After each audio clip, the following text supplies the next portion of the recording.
Et merci à Nantes Université de nous accueillir. Donc, je vous le disais, il n'y a pas que Nantes Université qui co-organise cette soirée, c'est aussi le collectif des artisans du changement. Oui, moi je voulais souhaiter un merci particulier à Isabelle et à Serge, mais ainsi qu'à toute la délégation qui est un petit peu dispersée dans le public. On a la chance cette année de recevoir 6 personnalités du Québec qui viennent nous parler de sciences sociales, d'innovation managériale, de santé mentale. Et donc ce sont Serge et Isabelle qui ouvrent le bal ce soir. Et François et moi, on a donc l'honneur de co-animer la soirée et donc d'accueillir Serge et Isabelle. Je vais vous les présenter rapidement et puis on va tout de suite plonger au cœur du sujet. Isabelle, donc, tu es docteur en psychologie, tu es psychologue clinicienne dans la région de Québec. Tu es aussi autrice de livres que vous pourrez trouver au stand de librairie à la Fabrique du Changement pour ceux qui viennent demain et après-demain. En attendant le psy et Calme au cœur du chaos, c'est ça. Et tu offres des services de psychothérapie, d'évaluation, diagnostic, supervision clinique et de formation. Bienvenue Isabelle.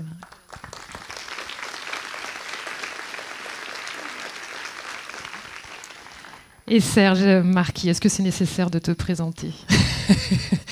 Serge est médecin, il est spécialiste en santé communautaire, consultant dans le domaine de la santé mentale au travail, et il est auteur à succès, dont le fameux On est foutu, on pense trop, et son best-seller, je pense que c'est le plus vendu, ouais, et son hamster.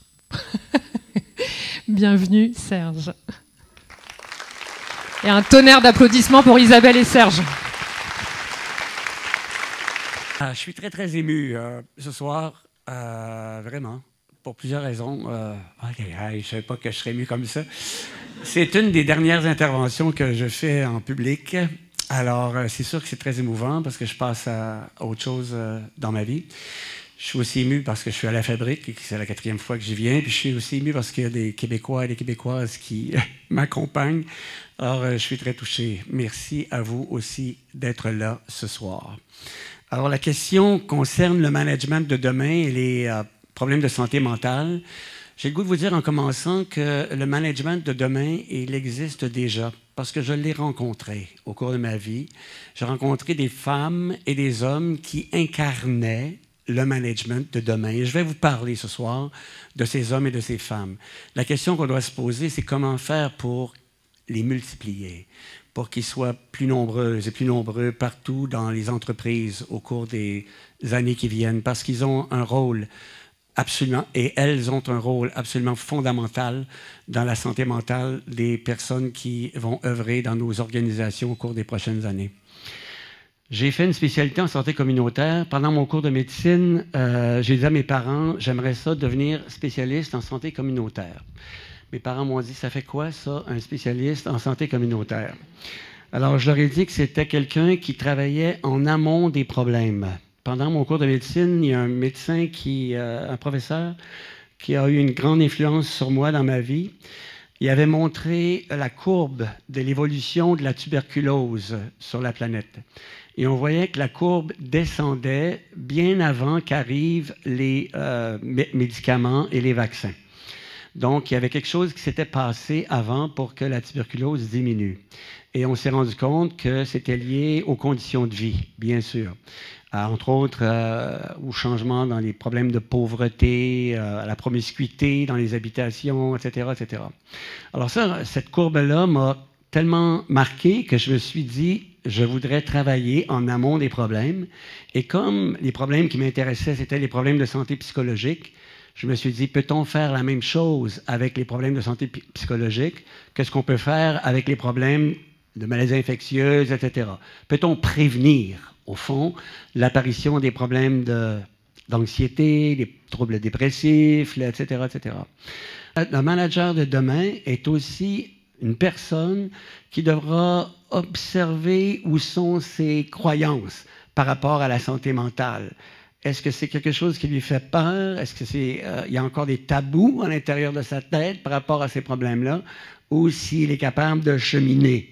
Donc, un autre élément majeur par rapport au management de demain. Bon, par la suite, j'ai eu la chance d'aller étudier. Je vous avais dit que j'ai eu la chance de, je dirais, mettre en application ce que j'avais appris au contact d'un professeur extraordinaire que j'avais rencontré à Londres, qui s'appelait Alexis Brooke, qui est un des premières personnes que j'ai rencontrées qui s'intéressaient à la santé mentale au travail. Et Alexis Brooke avait prononcé une phrase qui a carrément changé ma vie. Il avait dit que 50% de sa clientèle, l'origine de leurs problèmes se trouvait dans l'espace de travail. Et il disait que les problèmes qu'il avait dans son bureau, ces 50%-là, étaient des symptômes d'une maladie de l'organisation. Alors ça a complètement changé ma façon de voir le monde. Je me suis dit, si les organisations sont malades et que je veux faire de la prévention, il faut travailler donc à soigner l'organisation pour faire en sorte qu'il n'y ait plus ces symptômes. Et il nous avait dit que les symptômes étaient de 3 ordres. Il dit qu'il y avait des symptômes au niveau physique, qu'il y a des gens qui avaient des problèmes psychologiques, mais que ça se manifestait par le corps, bien sûr. Entre autres, les maux de dos. Il nous parlait évidemment de la fatigue physique, etc.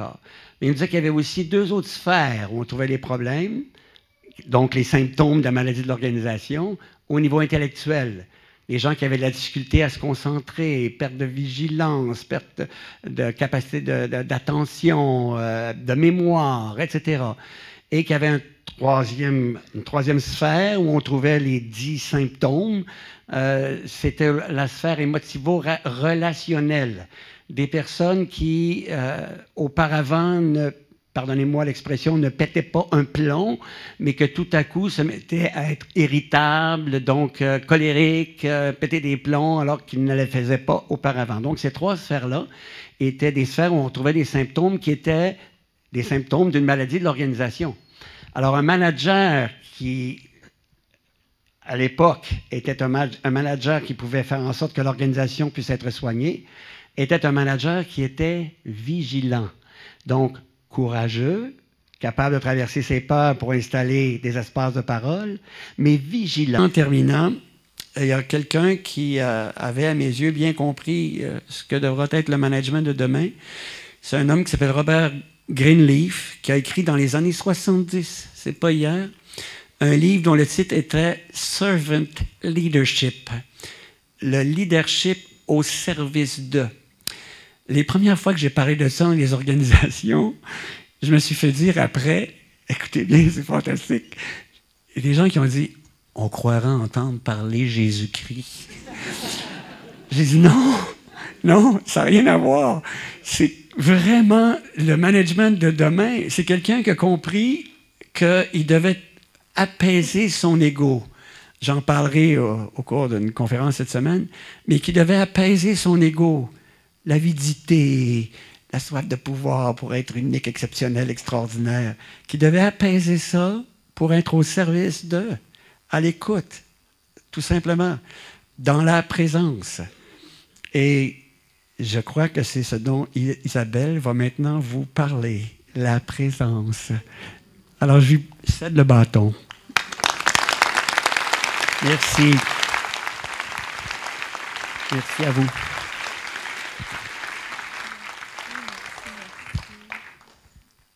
Merci, Serge. C'est un immense privilège pour moi et pour mon gros accent québécois d'être des vôtres ce soir. Je tiens à remercier les organisateurs de la Fabrique du changement, de l'événement de ce soir, et Serge de nous avoir invités, une personne que j'admire immensément depuis des années. Donc, c'est un honneur pour moi d'être à ses côtés ce soir. J'ai eu la chance de le connaître grâce à sa générosité. En fait, il a accepté de rédiger la préface de mon premier livre sur le bien-être, la santé psychologique. Donc, merci. Selon moi, les meilleurs managers de demain, mais aussi les meilleurs employés, donc ça nous concerne tous, vont se fonder sur un principe fondamental qui se résume en un seul mot: la connexion. La connexion, c'est une qualité essentielle qui fait la différence entre un travail qui nous épanouit et un travail qui nous éteint. Et je suis convaincue que le bonheur au travail, dans la vie en général, est avant tout une question de connexion authentique et consciente. Donc, je parle ici de qualité de présence envers ce que l'on est, ce que l'on fait, les autres et ce qui nous entoure. C'est ce qui nous permet de nous sentir vivants, engagés, émerveillés et heureux. Et donc, ce soir, je vais décortiquer différents types de connexions en parlant de la connexion au moment présent, de la connexion à soi, de la connexion aux autres et de la connexion à l'environnement. Et pendant que je vous parle, je vous encourage fortement à auto-évaluer votre propre degré de connexion dans chacune d'elles. Donc, je vais commencer par la connexion au moment présent. Combien de temps passez-vous sur le pilote automatique dans une journée?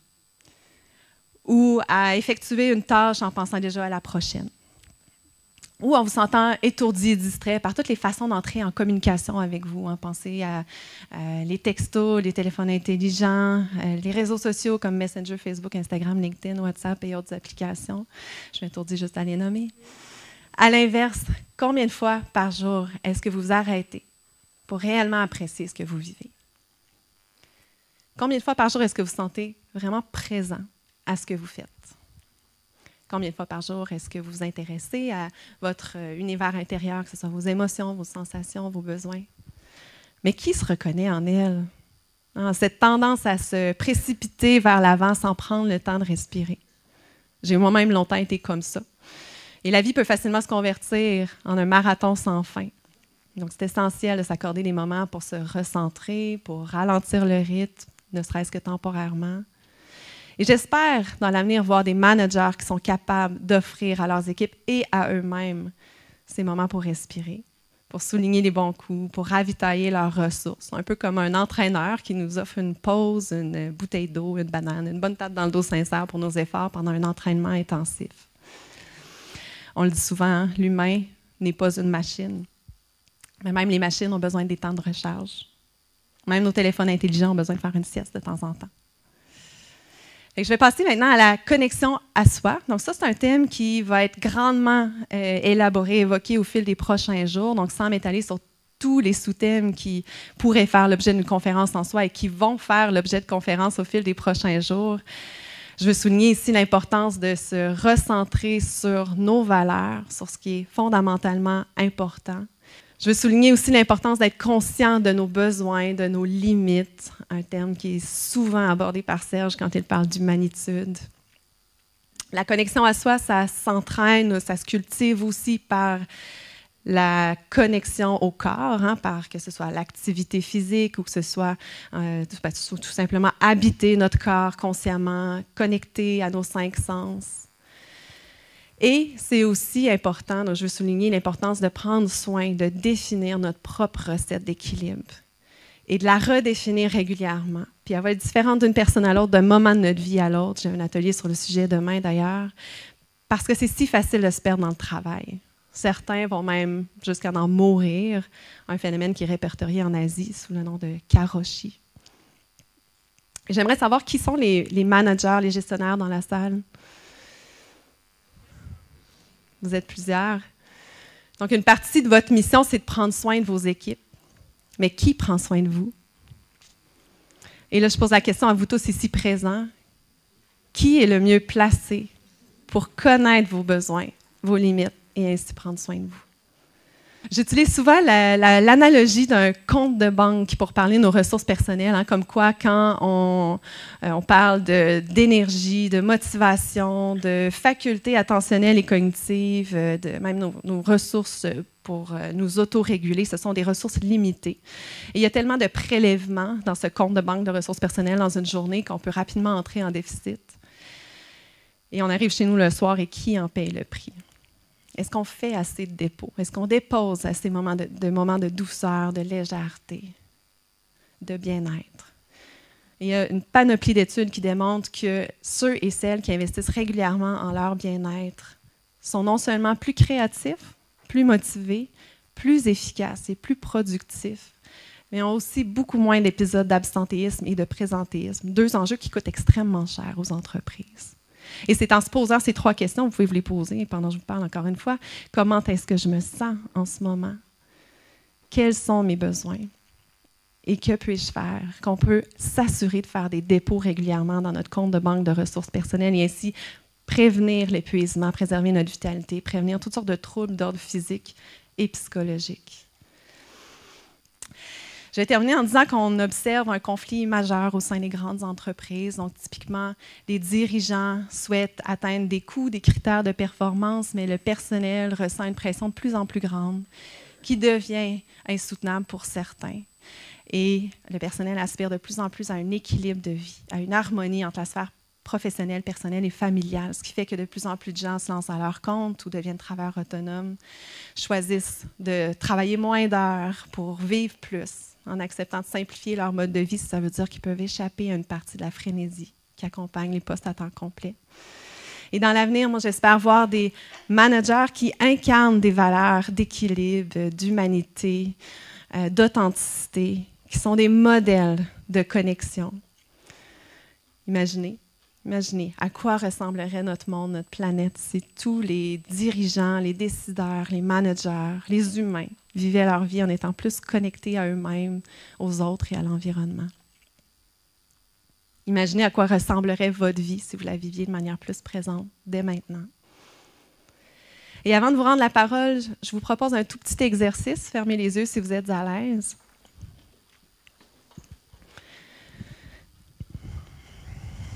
Et je vous invite à vous projeter à l'âge de 85 ans. Imaginez que vous êtes assis sur votre perron, c'est une belle journée ensoleillée. Et vous repensez à votre vie, peut-être un album photo à la main. En rétrospective, que souhaitez-vous avoir priorisé dans votre vie?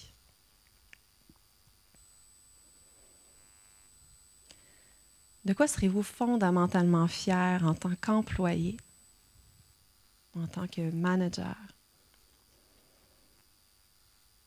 en tant qu'humain?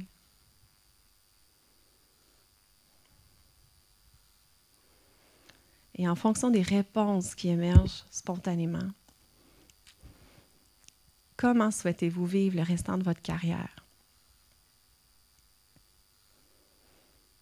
Comment choisirez-vous de vivre le restant de votre vie?